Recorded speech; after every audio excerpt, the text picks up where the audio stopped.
Hey, what's up, everybody? Today we're going to go ahead and we're going to fry off that lemon, pepper, garlic, oregano, pork belly that got smoked the other day.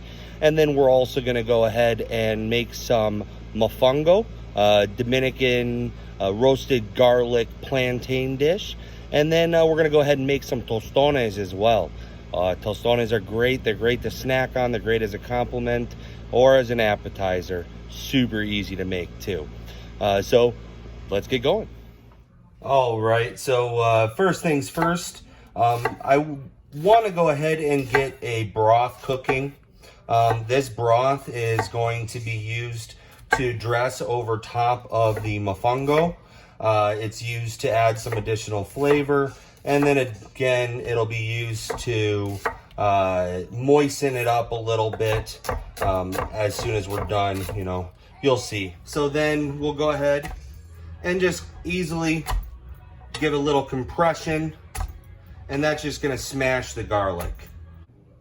All right, now with the burner on a medium heat, I am going to go ahead and just get half a teaspoon of butter in there.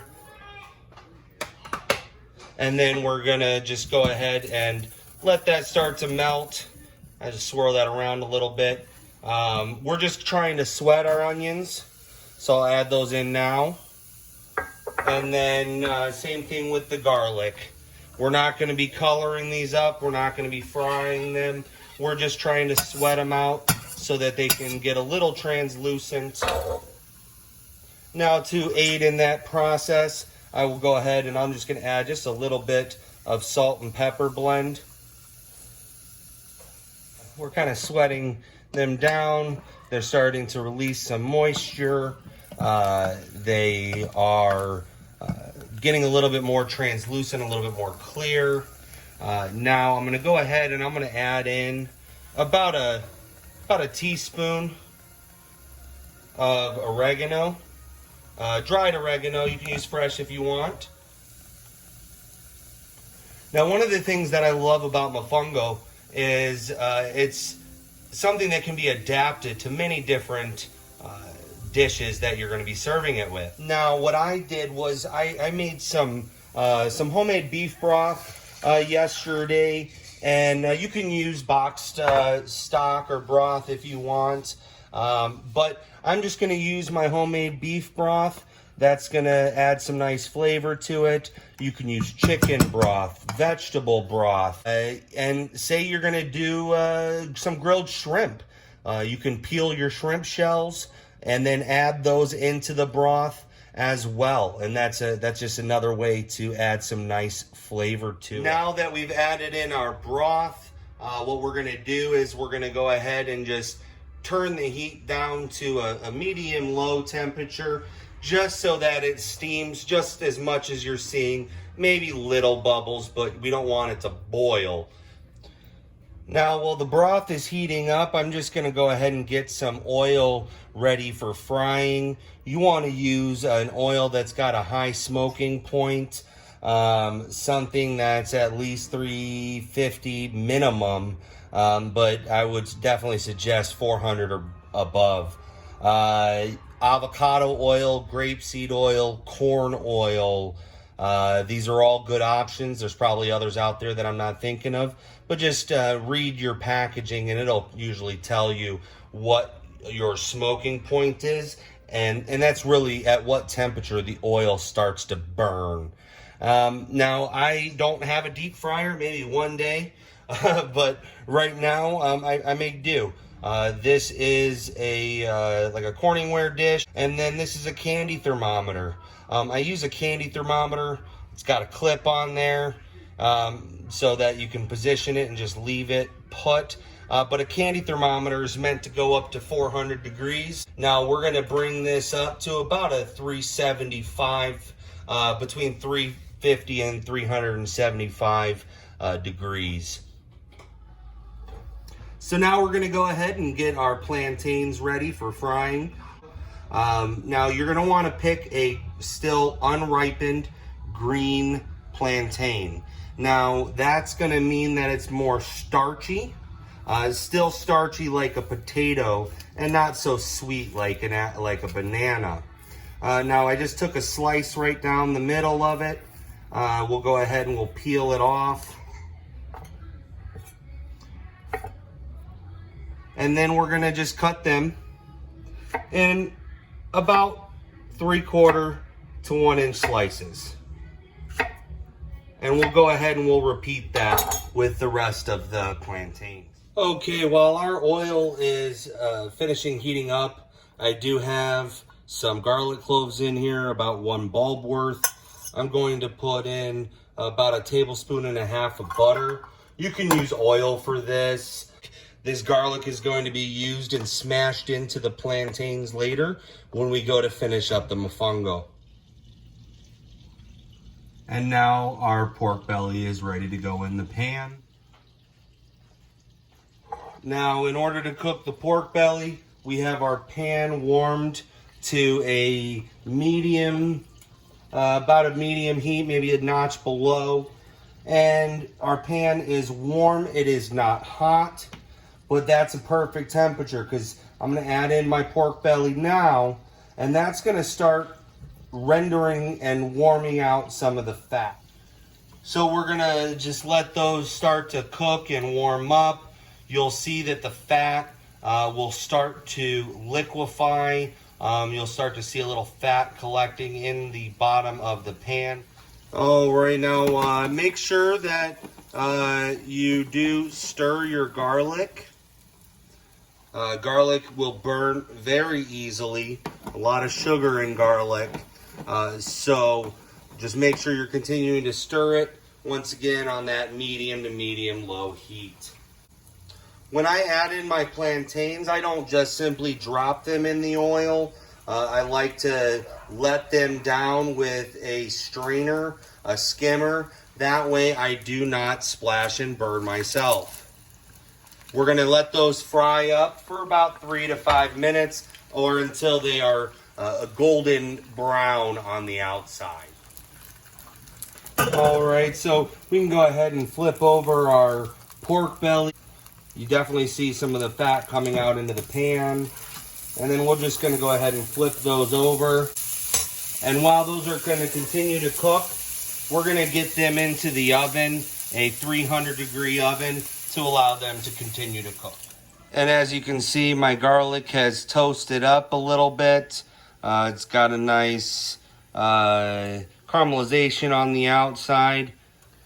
Now, at this point, I'm going to go ahead and I'm going to put my smoked pork meat into the roasted garlic.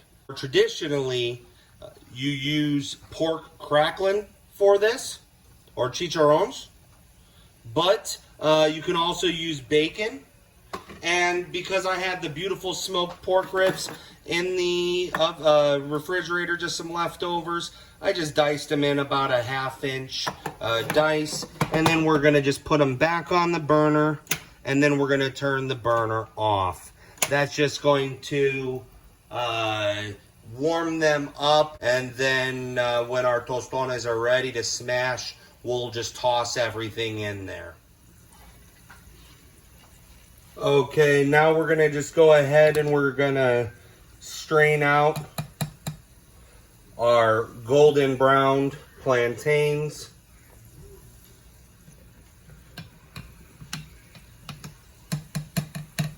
Put them on a piece of paper towel. Just let them, let the grease continue to drain out. And we're just going to let those continue to fry into their golden brown as well. Okay, while the rest of the plantains are frying up, I'm going to get the tostones ready to fry a second time. So once they have already fried, I'm just going to take, this is a ramekin, ceramic ramekin. You can use whatever you want that's flat. And just press them. You can press them as thin or as thick as you want. I've had them many different ways.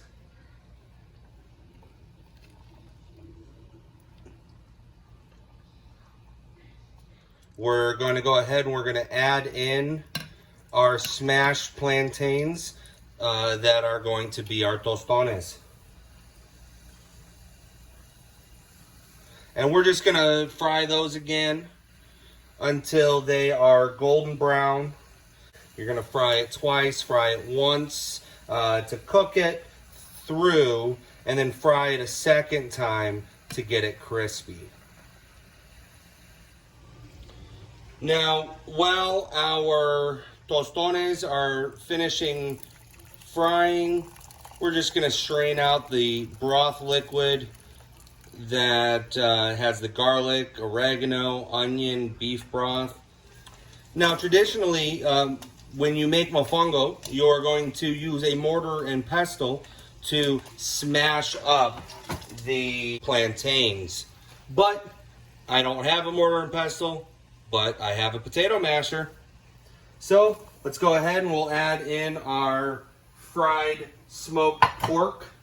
That was the pork ribs as well as the whole garlic. And we're just gonna start to incorporate and smash that all together. Now you are gonna realize that the plantains are very firm. And then I'm just going to now put in just a little bit of our broth liquid. Not a ton, we don't want this to be a soup, but this is going to, once again, add some more flavor. And then it's gonna add some moisture. All right, we're almost there. I'm gonna just add just a little bit more of that flavored broth into it. And we're trying to get like a rustic smashed potato finish. All right, now we're gonna take the mofongo and transfer it into a little bowl here. I'll wrap it with just a little bit of plastic wrap on top just to keep it warm until everything else is 100% ready to plate. So now our tostones are hot out of the frying oil, and we're just gonna take these, and while they're hot, just sprinkle them with a light bit of salt and pepper. Whenever you're frying something, you wanna season it right after it comes out of the pan. That's going to allow the salt and pepper to stick. Now, our tostones are ready. You've heard me mention that I'm adding a little bit of salt and pepper here and there.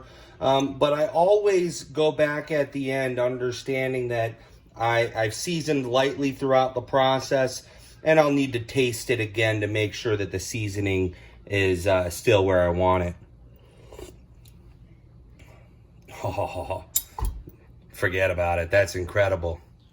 All right, the tostones are done. Let's plate up the dinner. Now, you can plate it however you want.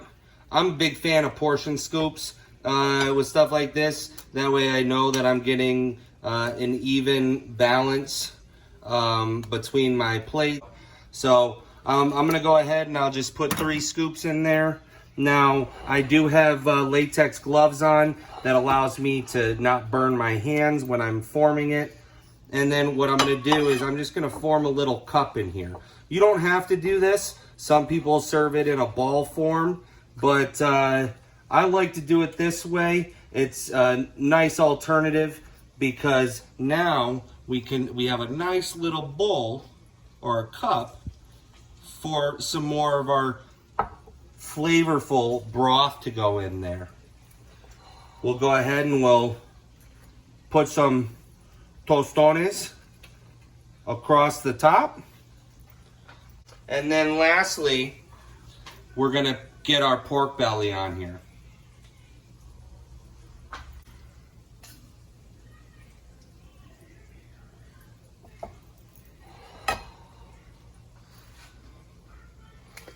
All right, so there's dinner.